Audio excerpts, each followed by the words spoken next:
Seth had woken up a few nights ago, 200 years after the vampire killing had cursed him, the king of the lichens. He woke up hungry for food, for a mate, and most of all for revenge.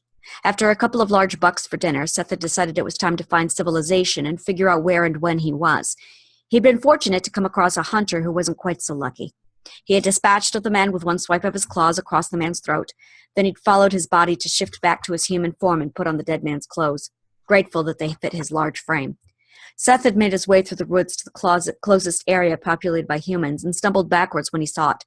The changes were overwhelming. Then he had remembered the pendant he wore. It was the pendant and his rightful king badge as king. It possessed magical powers which he tapped into then by chanting a spell in his Romanian language to wake it up, and then he begged it to show him what had happened to his clan. The vision he had seen and relived had made him fall to his knees. He'd been recollecting the fierce battle between his clan and the vampires. The vampire king had cursed him into a coma and entombed him with his clan was slaughtered. Without the pendant, he would have died, but it had saved him until the time when retribution could be paid. That time would be now. Seth had chanted again to keep the vision going, so he could see all that had changed in the world since then. Seeing the transformations had made him tremor, but it also prepared him to blend in. Tonight, after enjoying his dinner, which consisted of a couple of cattle from a nearby dairy farm, Seth let the pendant guide him to a gypsy. Now, gypsies and lichens weren't really friends, but the vampires had been mutual enemy, and that had given some common ground. He'd find out soon enough if he still did. When he entered the shop of Madame Viola, she said, without looking up from her counter, "I'll be right with you." Then she did look up and saw his pendant. She rummaged around her counter, pulled out a dusty book and flipped its pages. Then she looked up with recognition and bowed to the king of the lichens. "No need for the formality." He waved her up. Surprised by her gesture, he looked at her with an almost amused expression. "How is it we seem to be getting along better in this time?"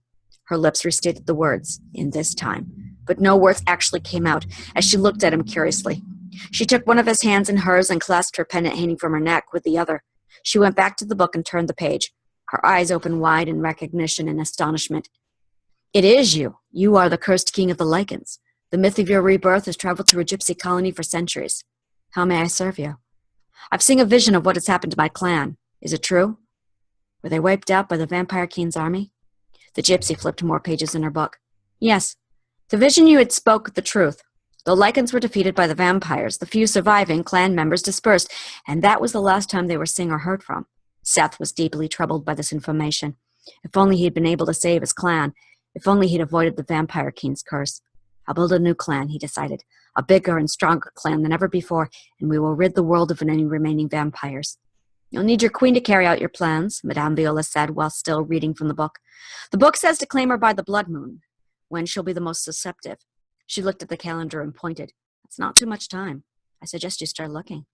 Lichens were fully in tune with the phases of the moon, so he knew that only meant a matter of days. He left her shop, then to go back out into the city to find his mate, his queen. Unfortunately, the one he wanted wasn't out tonight, and he hadn't located her den.